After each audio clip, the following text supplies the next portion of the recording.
only use clear glass plates, cups, and bowls, and this is why. I tested ceramic items in her kitchen, and they all tested positive for lead. This mug from Target, positive for lead.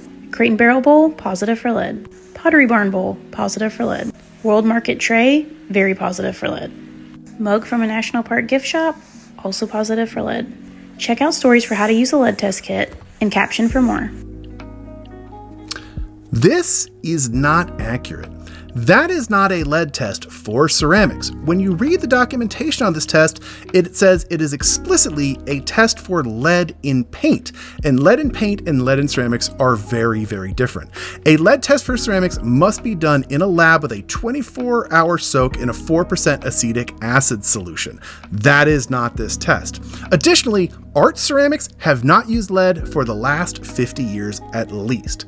Now, there is some lead used in industrial dinnerware. That is true, but the tests have to pass an FDA inspection to be sold in the United States, and if someone is selling it without that inspection, they're going to get in deep trouble. So there can be lead used because it's a very powerful flux and it can be used in ceramics for industrial purposes.